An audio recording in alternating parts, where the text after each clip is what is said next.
A lot of people want to read the Bible, but they just don't know where to start. And look, if we're honest, reading the Bible can feel more confusing before it feels helpful. So let me give you 6 simple ways to start reading the Bible without overcomplicating it.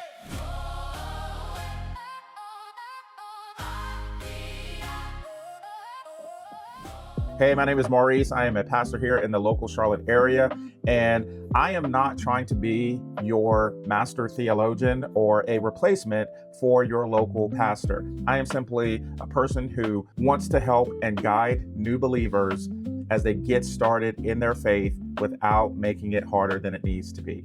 But as a pastor, one of the things that comes up is, how do I actually read the Bible? Not should I read the Bible, but how do I read it in a way that actually makes sense? So let me walk you through 6 simple ways to help you get started.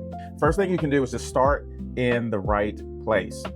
One of the common things that I see with new believers is that they'll just open the Bible up randomly. They'll land in some place like Leviticus that is very heavy, and it becomes too much for them. Immediately, they get lost. And then they start thinking, maybe this isn't for me. Let me encourage you.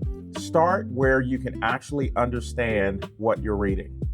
The Gospels is a perfect place for new believers to start. There you can see Jesus directly. You can understand who he is. You can understand how he lived his life, and you get to see his words clearly right there. And if you're new to following Jesus, the reason why I tell you to start with the Gospels is not because the rest of the Bible doesn't matter. It absolutely matters. It's because you get a clearer picture of everything else. Everything in the Bible revolves around Jesus. Where you start matters way more than how much you read. Now, once you're in the right place, here's where people tend to go wrong next.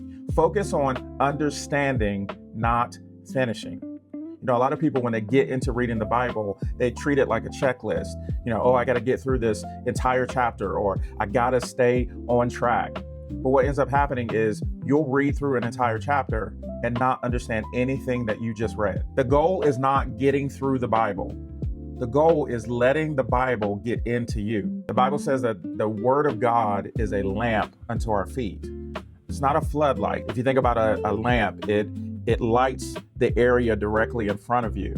It doesn't shine the light on the entire area around you. And so that's how you have to look at reading the Word. Let it shine light for what's in front of you, and eventually the rest will be made available to you.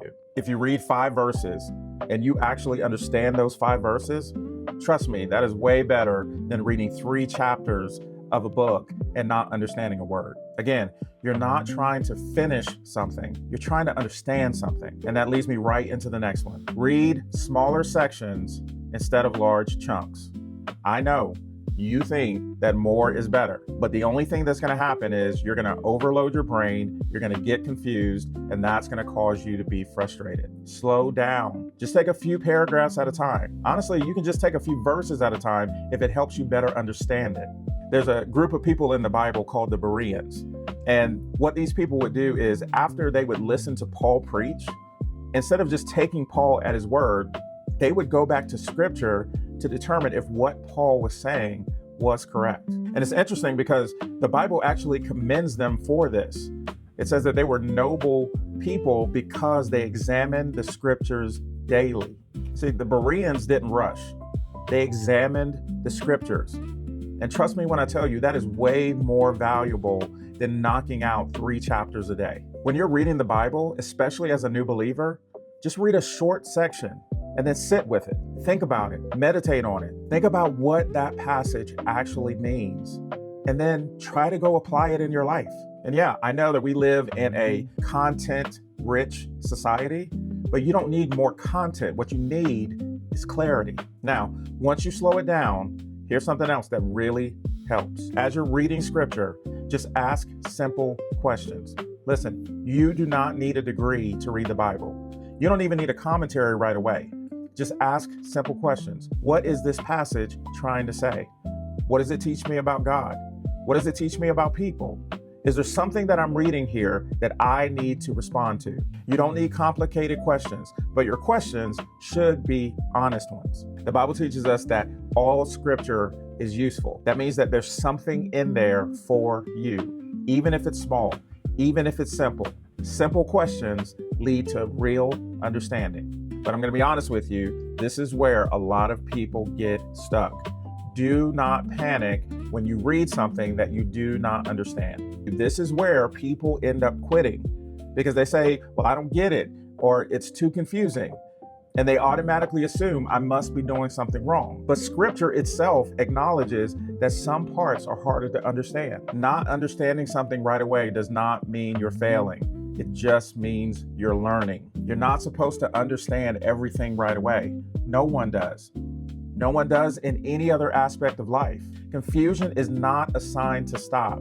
It's just a part of the process. And so if you get this last one right, everything else becomes easier. Stay consistent. Don't overcomplicate it. I say this mistake all the time. People come up with these long plans, these ideal schedules, this perfect routine. And I've even done it myself. But the only thing that happens is that you get burned out quickly. As a new believer, set yourself up for success. Keep it simple. A few minutes a day, same time, same place, every day. Make it manageable when you first start out. The Bible talks about meditating on God's word day and night, not all at once, but consistently. It's not about doing a lot. It's about showing up on a regular basis. Look, I can promise you, consistency will beat intensity every single time. If you're trying to read the Bible and it's feeling overwhelming, you're not by yourself. Most people just haven't been shown how to approach the Bible simply. No one showed me. Just start small, stay consistent, and give yourself time. All right, I'm going to give you a bonus one here. Just start with the Bible. That's it. Just start with the Bible. I know you're going to be tempted to go buy all of these Christian books or devotionals, but some of those can be just a little bit sketchy, and I would rather you have a foundation in the Bible itself rather than trying to seek out another source. The Bible is rich. It has everything you need. Now, you may not fully understand it, but we talked about that already. It's okay if you don't understand everything right away. The other problem that I have with some devotionals is that what they teach you is really what I would consider a bad habit, and that is not reading the Bible in context. What happens is some of these devotionals, not all of them, but some of these devotionals will have just some random daily scripture for you to read, but you're not reading it in the context in which it was written in. So what will happen is you will take a verse not knowing what came before it or came after it, and all of a sudden you're kind of making that particular verse say what you want it to say. And then the bad habit comes in because you'll build your theology, you'll build what you believe around that one text without looking at it in context. So the bonus is just read the Bible. I promise you, it has everything you need. It's all you need to get started right now. Listen, if this video helped you at all, and I really hope that it did, go ahead and click subscribe. This channel is for people who are trying to follow Jesus and just want it to make sense without overcomplicating it. And if you're just getting started in your faith, drop a comment below and say, I'm starting here. See you next time.